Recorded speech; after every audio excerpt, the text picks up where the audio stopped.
everyone. Thank you for tuning in. You're rocking with me, Lola, and once again, we are here to talk about something pretty important. Okay, so just to jump right into my video, I have gotten a lot of requests to cover a topic again that I've covered already on my channel here, and that is the topic of Adam and Eve and revisiting the Adam and Eve story. And so I hooked up with someone online, and we're gonna do a rather debative style video, and that should be coming.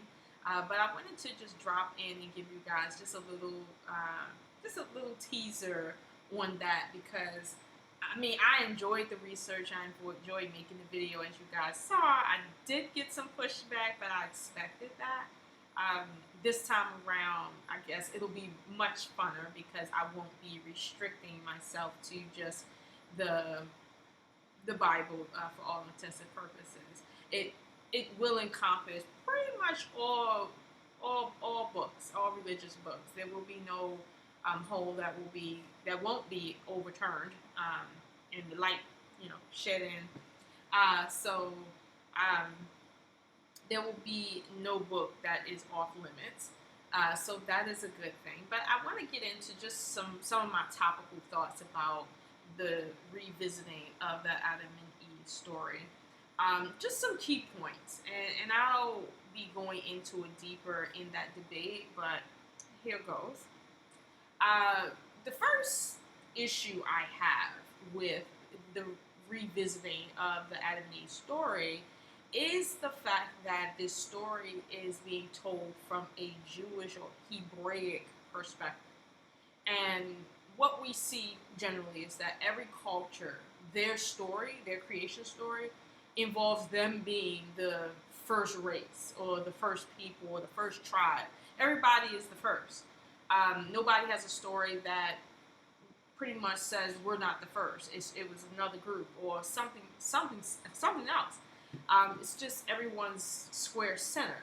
So that is problematic for me in terms of whether or not I can take that as anything factual. Because ultimately, this conversation is about finding our true origins and I guess sifting through the ancient stories to figure out what lines up and what doesn't line up to give a somewhat realistic view of what our history is. Because we do remember it. It's in our DNA, but we're having a hard time bringing that out. And so this is the whole point of this. So I have a problem with the fact that this story in the Bible is being understood from a Hebraic perspective and every other story from a specific perspective for a specific ethnic group. That is problematic for me. Specifically for the Hebraic story, the Hebraic language didn't come into existence until a couple hundred years prior to the first century or the common era. This story goes back supposedly thousands of years before that, if not maybe millions of years realistically, where that language didn't exist. And so when we hear these words like Elohim and Adam and things like that, you know, one has to question, well, you know, were these words, is this what the first man was called, or is this just a word that was just, laid over top of this story because it is being told by, Hebrews or whatever? Issue right there, okay? Because again, the word Adam has a lot to do with his who he is, who he was, what his purpose was, what his origin is. Like, that name has a lot to do with that. So to think that name may not be, factual beyond that ethnic group, that's a problem. However, I do reserve the right to say that the name itself, certain words may be older than the Hebrew people. It may be, and it was kind of, strung along and kind of got caught up with them. I will concede that point to whatever degree that I can, but that's an issue for me going forward. Another issue that I have about just the revisiting of this story is that when we read the Bible, for instance, right, and maybe a few other texts that are similar to the Bible, in terms of canon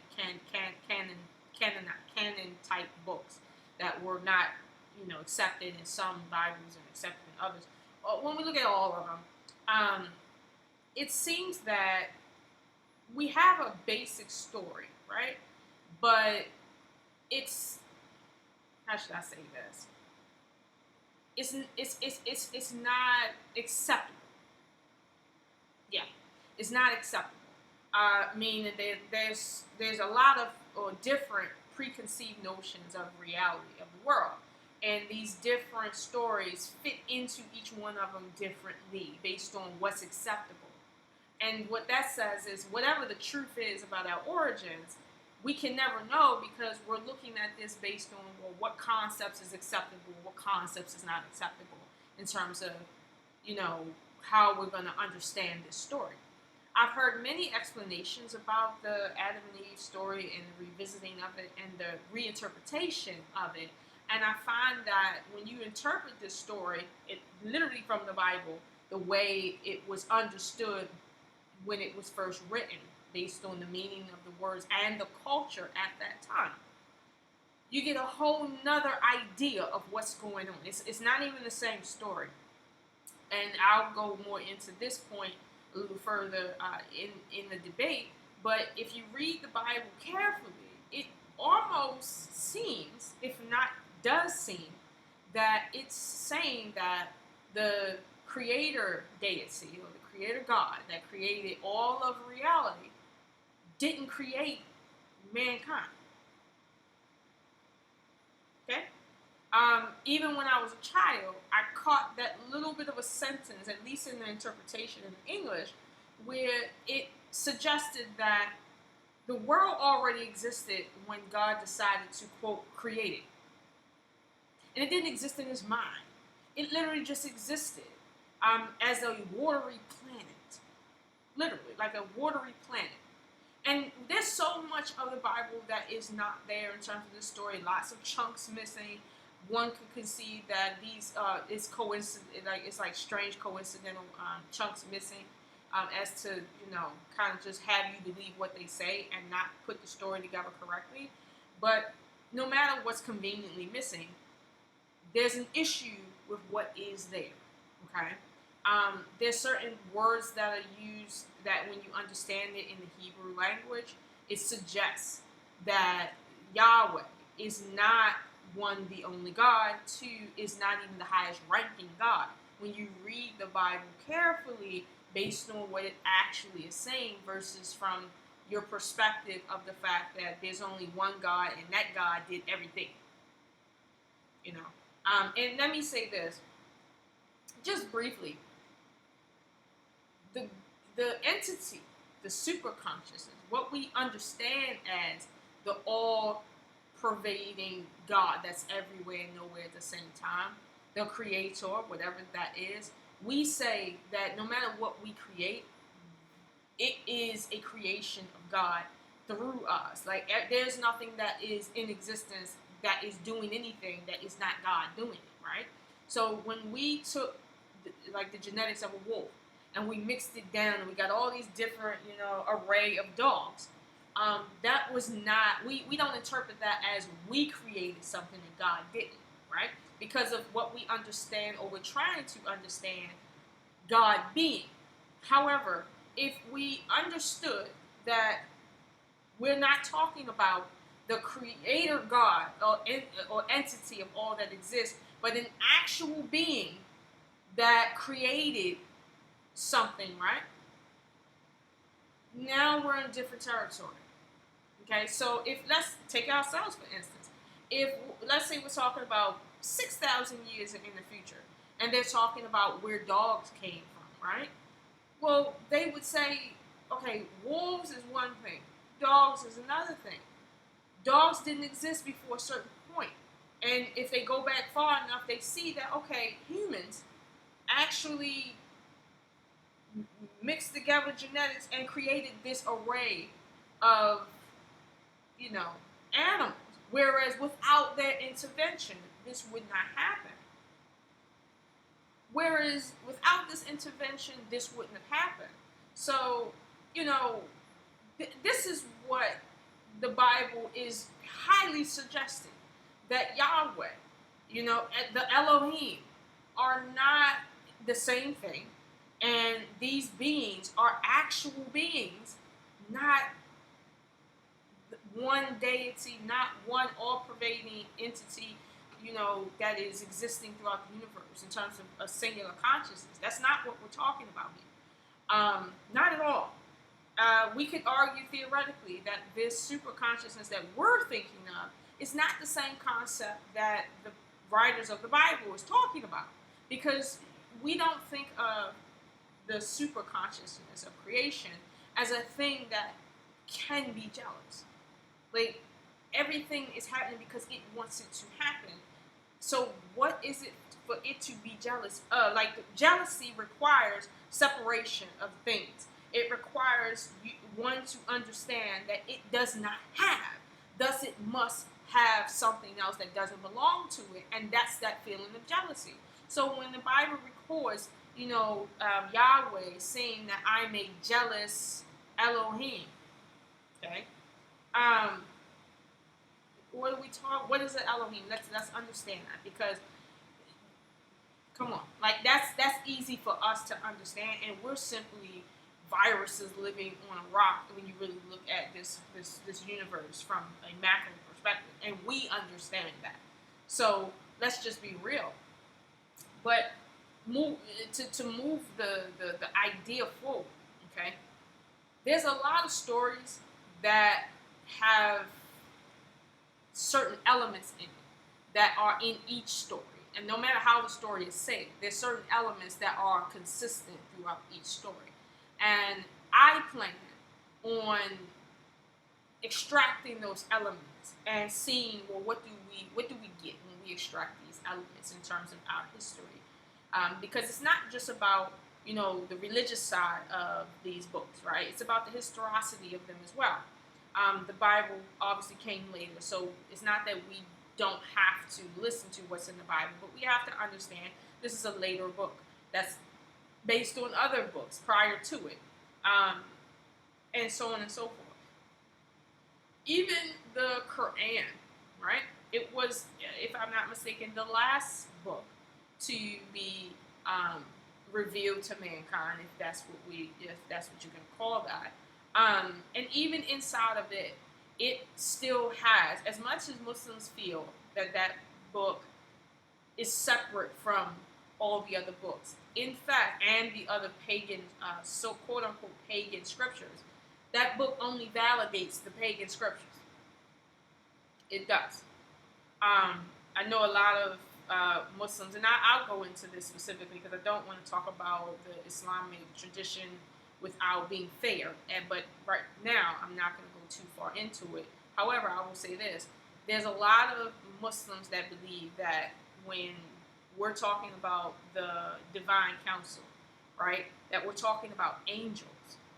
And obviously, angels are not God, and so on and so forth. However, there's those of us that have done several hours, if not days, of research inside of the Islamic text, and it can be proven that the exalted assembly, or the divine council inside of the Quran that warned Allah, okay, the quote-unquote deity that would be equivalent to Yahweh, not to do what it did.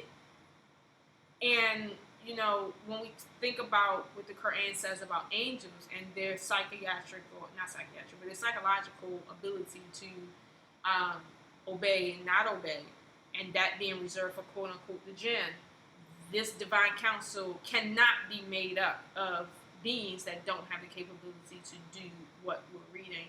So, and we're not talking about humans either. So we're talking about free agents that find fault in Allah for what Allah wants to do. Not what Allah has done, but what Allah wants to do. And they know exactly what it wants to do in terms of the future, which it's very telling that these beings are telling the future that humanity would inevitably meet. And that says, well, what do they know of creation that's similar to Allah / Yahweh. It's like, are they on the same level as Allah / Yahweh? Maybe. Maybe it might be a ranking system. But however we're looking at this, we might need to come back and consider that Allah, Yahweh, and all of these people are just that, people. Because the Quran does not say that, there isn't an entity that is in control of reality.